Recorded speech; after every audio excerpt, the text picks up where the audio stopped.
Okay, so what I'm going to talk about in this screencast is how do blood clots form? How, if we cut ourselves, how does our body actually stop the bleeding? It's really almost sci-fi, how amazing it is and how efficient it is. For this lesson, these are the understandings. So you need to know that cuts in the skin are sealed by blood clotting, that clotting factors are released from platelets, and that there's some cascade that results in this rapid conversion of fibrinogen to fibrin by thrombin. So let's translate what that all means. Okay, so this is really the only picture I'm going to put up here for this short um, screencast. But essentially, here is a blood vessel, okay? And let's say this blood vessel gets torn.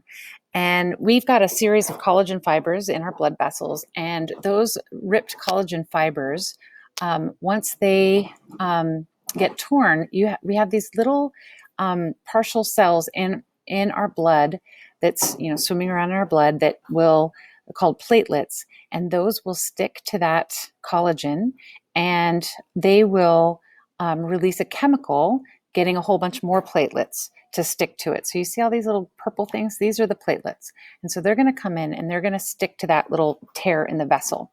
And if it's a very minor tear and a small vessel, that clot of platelets actually is a nice temporary plug that can stop a lot of the bleeding. However, many cuts are a little bit more severe than that. So our body needs to go through a more complex process to get um, a more supportive clot that can stop that bleeding altogether. So now we've got this platelet plug, and what the platelets do is they're going to release a whole bunch of these clotting factors, which are essentially chemical signals um, that are going to initiate a cascade of events. When you see some of the videos, there's like 10, 15 different proteins and enzymes all involved in this cascade of events. The ones that you need to know is you need to realize that the platelets are going to release these clotting factors that will convert something called prothrombin to thrombin. Prothrombin is in its inactive form is soluble, and it's just moving around in your blood. Okay, in its inactive form, it's soluble within the blood. When it gets converted to thrombin during this cascade of events, that thrombin actually becomes an enzyme that will convert another soluble protein around in the blood called fibrinogen. It will convert that into fibrin.